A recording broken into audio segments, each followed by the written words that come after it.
साथियों नमस्कार। अभी हमारी उपस्थिति पटना हाई कोर्ट में है और हम सीताराम सर से मुलाकात करने आ गए हैं क्योंकि लगातार अभ्यर्थी कमेंट कर रहे थे कि सर ओवरएज के मामले में जो अभ्यर्थी लोग हाई कोर्ट पहुंच रहे हैं, तो आप एक बार सर से बातचीत करवाइए जो जहां केस फाइल हो रहा है कि क्या कुछ हो रहा है, कैसे क्या हो रहा है। तमाम जो प्रोटेस्ट चल रहे हैं वहां पे भी लोग पूछ रहे थे। तो सर सबसे पहले तो स्वागत है। धन्यवाद। सर लगातार अभ्यर्थी जो ओवर एज वाले कैंडिडेट हैं, तो आप टीआरई 4 में आप देखे होंगे जैसे अब विज्ञापन जारी हो गया है। आप कहते थे कि विज्ञापन आएगा तब आप पूछिएगा। हाँ, तभी तो आप देखिए ना, जैसे एज रिलैक्सेशन है, तो एज रिलैक्सेशन विज्ञापन उन्होंने दिया। उन्होंने क्या जिक्र किया, कौन सा कॉलम में जिक्र किया, कब से डेट की गणना कर रही है, वो सब तो उसमें देना पड़ेगा।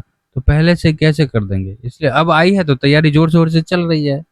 जोर शोर से चल रही है क्योंकि हम अधिक उम्र वाले शिक्षक अभ्यर्थियों के लिए सदैव ये कहते हैं कि जैसे आम अभ्यर्थी हैं, उनकी जो प्राथमिकता होनी चाहिए, सरकार को उनके लिए जो नौकरी का व्यवस्था करना चाहिए, उससे कहीं एक कदम ज्यादा उन अभ्यर्थियों के लिए सोचना चाहिए जो ओवर एज के कैंडिडेट हैं। क्योंकि बेशक है उनके पास जो सारी डिग्रियां हैं, अगर उम्र समाप्त हो जाएगा तो फिर वो क्या ही करेंगे। सर क्या अभ्यर्थी सबसे पहले बताइए कि यहाँ ओवर एज वाले सब केस फाइल हो रहा है? डेफिनेटली हो रहा है। सब ओवर एज वाले के लिए तो लगभग 100 से ऊपर लोगों का समझिए कि सब कुछ हो गया है। कल कल या परसों मंडे को केस ये डला जाएगा। ओवर एज का केस हाँ, फाइल हो। हाँ, फाइल हो जाएगा ओवर एज का केस। कई लोग ये भी क्वेश्चन करते हैं सर कि समय अभी विज्ञापन जारी हो गया है, फिर फॉर्म 1 तारीख से शुरू होगा, 30 तक चलेगा मान लीजिए, तो समय हो जाएगा क्या? हाँ, हो जाएगा, क्योंकि इस बार जो पहले बार जो गलती हुई थी वो इस बार कोशिश करेंगे कि कम हो।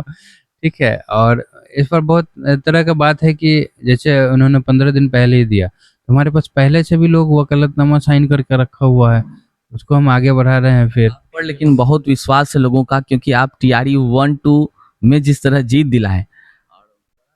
ठीक है, वो तो टीआरई 1-2 क्या एज रिलैक्सेशन का ही बात की, जो तो टीआरई 3 में भी हमने दिया था।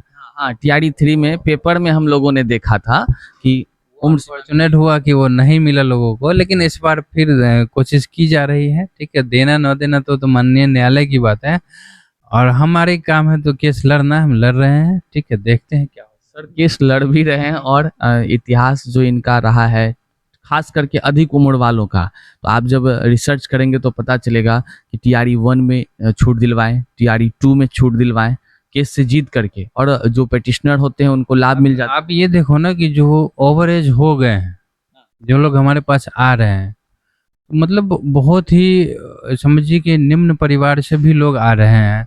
उनको ये देखना, कोई मतलब कुछ किसी भी तरीके से पैसे जुगाड़ करके मतलब यहाँ पे आ रहे हैं, तो हमारी ये रहेगी, कोशिश रहेगी कि किसी भी तरीके से उनको न्याय मिले और उनको बैठने का मिल जाए सर। और में, क्योंकि अब इसके बाद तो फिर टीआरई भी आए या ना आए। टीआरई 4 के बाद मतलब कि टीआरई 5 या अन्य जो आप ये कहना चाह रहे हाँ, टीआरई 5 आए या ना आए, उसकी तो कोई वो संभावना नहीं है। हैं, टीआरई 4 भी बाकायदा आप देख रहे हैं कि कितना मुश्किल भरा ये संघर्ष जैसा लग रहा है सर। अब जान रहे हैं पहले वाला पैटर्न नहीं रहा सर, दुनिया बदल गई वो हम देखे हैं, पैटर्न भी हमने देखा है, जिसके लिए जो कैंडिडेट लोग हैं वो गर्दनी बाग में भी बैठे हुए हैं। ये कहेंगे उनके लिए कि वेल विश है, तो जिसके लिए आप बैठे हुए हैं उसमें सक्सेस हो जाए तो और अच्छी बात है, क्योंकि बहुत हार्डशिप हो जा रही है। बाकी तो अब जो विभाग को करना है वही करेंगे। जितने भी अधिक उम्र के शिक्षक अभ्यर्थी हैं, आप इस बात को जान लीजिए कि अगर आप कुछ प्रयास नहीं करते, क्योंकि बहुत सारे लोग फ़ोन करते हैं हमको और मैसेज करते हैं, कहते हैं भैया उम्र सीमा जो हमारी अब छूट अगर मिल जाती तो हमको बैठने का मौका मिलता, नौकरी तो नहीं मांग रहे हैं, हम बैठ साथ पाते। क्यों? क्योंकि उन्होंने बीएड किया है, स्टेट पास कर रखा है। कुछ लोग कह रहे हैं क्या सर कि जब सरकार को उम्र सीमा छूट नहीं देना था ज़्यादा, तो फिर स्टेट में बैठने क्यों दे दिया? अब देखिए ना, बहुत सारे लोग आए हैं जो 2024 में उन्होंने स्टेट किया हुआ है, और 24 वाले को तो एक बार भी मौका नहीं मिला, जबकि उसका स्पिरिट, उसका सोच क्या कहता है स्टेट का। स्टेट जो डिग्री है तो कहीं और तो मानी नहीं जाएगी। हाँ, वो तो पात्रता परीक्षा। यहाँ खास के जो यहाँ के लोग हैं, वो तो पात्रता परीक्षा और सिर्फ अपॉइंटमेंट के लिए ही हुआ था उनका, तो एक बार भी नहीं। तो वो सब बातें माननीय न्यायालय के पास रखा जाएगा और सब कुछ बोला जाएगा। देखते हैं फिर आगे क्या। अटेम्प्ट भी जो है कि 5 है, तो 5 अटेम्प्ट है, तो सरकार को भी ना ये सोचना चाहिए कि मान लीजिए जिसका उम्र सीमा खत्म हो रहा है, वो 5 अटेम्प्ट तो कम से कम देने की उनको जो है कि छूट दे दिया जाए। हाँ, इस पे भी हमने देखा है कि ये डबल बैरियर की तरह हो गया। एक तो आपने बैरियर लगा रखा कि अटेम्प्ट जो 5 दे रखा है वो है। दूसरी में है कि अब एज रिलैक्सेशन भी नहीं दे रहा, कोई एक बार बैठ रहा है। तो ठीक है, 5 बार है तो आप 5 बार बैठने दो ना। जब हो जाएंगे 5 बार हो जाएंगे तो खुद ही वो एज से वो बाहर हो जाएंगे। तब तो फिर कहने का कुछ नहीं रह जाएगा।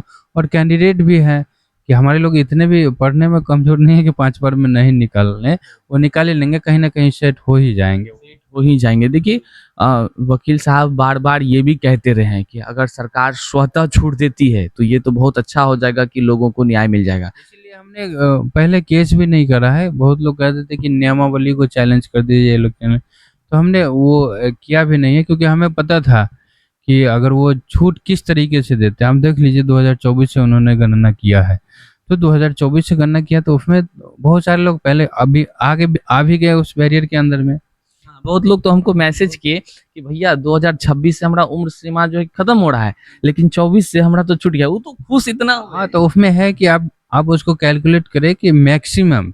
बहुत लोगों को ये कन्फ्यूजन है कि फ़ोन करते हैं हमें कि सर हमारी गणना जो है 26 से हो गई या 24 से हो गई। तो मैं उसको क्लियर कर दे रहा हूँ कि आप जब एडवर्टाइजमेंट का कॉलम 3 पढ़ेंगे, उसमें दिया हुआ है कि जो मिनिमम जो काउंट होगा ना, जिनका जो कह रहा है कि 1 to 5 के लिए 18 साल चाहिए और 6 to 8 9 10 के लिए जो 21 साल चाहिए, तो उसके लिए 2026 काउंट है।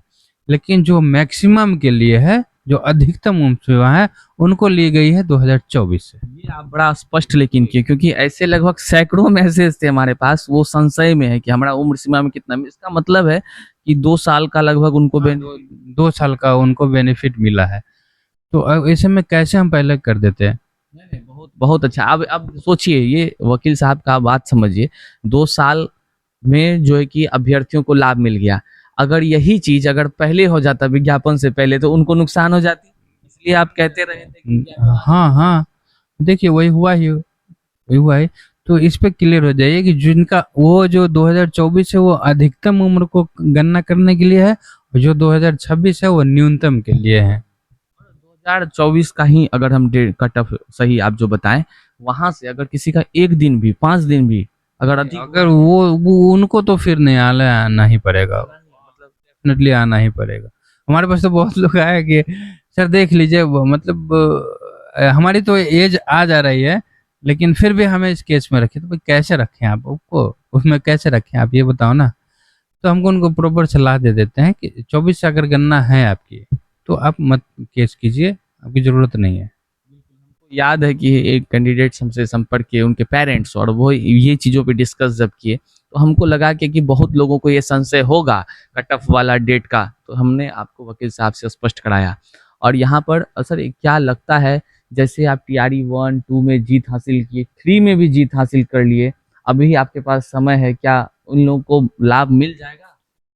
देखिए, जीत हासिल करना वो क्या होता है, तो न्यायालय का वो क्या कहते हैं, मर्जी हुआ, जज साहब का मर्जी हुआ तो उनको दिए, उसमें मेरा कुछ योगदान नहीं है। लेकिन बात है कि हाँ ठीक है, मेहनत हमने भी किया है और आगे भी करेंगे। टीआरई 4 के लिए भी कर रहे हैं, एज रिलैक्सेशन के लिए भी कर रहे हैं, और हमें उम्मीद है कि इन लोगों को भी एज रिलैक्सेशन मिलेगी। ये तो आपका बड़प्पन है कि आप कह रहे हैं कि हमारा योगदान जो है वो संघर्ष का है, लेकिन संघर्ष के ही परिणाम के स्वरूप ठीक है। अभी कई लोग नौकरी कर रहे हैं, हाँ, डेफिनेटली कर रहे हैं। उनमें लाभ उनको जब हाँ हाँ हाँ हाँ, कर ही रहे हैं, नौकरी कर ही रहे हैं। टीआरई 4.0 का विज्ञापन आपके सामने है, सारी बातें स्पष्ट हो गई है, कहीं से कोई संशय अब रहा नहीं है। और जो भी है यहाँ काफी संख्या में लोग हाँ, लगभग 150 से ऊपर लोग आ गए हुए हैं इधर। अर्जेंट ये फाइल करेंगे, हाँ, मंडे को फाइल कर दूंगा मैं। अधिक फाइल कर, हाँ हाँ, डेफिनेटली मंडे को। देखिए काम अब द्रुत गति से जारी है। जैसा कि हमने कहा था, आपसे वादा किया था कि जब ओवर एज वालों का न्याय के लिए संघर्ष की जो काम शुरू होगी, तो हम जाएंगे और जरूर एक बार उनसे पूछताछ करेंगे क्या कुछ अपडेट है। तो अपडेट आ चुका है, इस वीडियो को शेयर कीजिएगा, और जितनी भी अधिक उम्र वाले आपके जो जान पहचान के होंगे, उन तक एक बार आप जरूर इस वीडियो को पहुंचा दीजिए, ताकि उन तक जानकारी। सर बहुमूल्य समय देने के लिए धन्यवाद।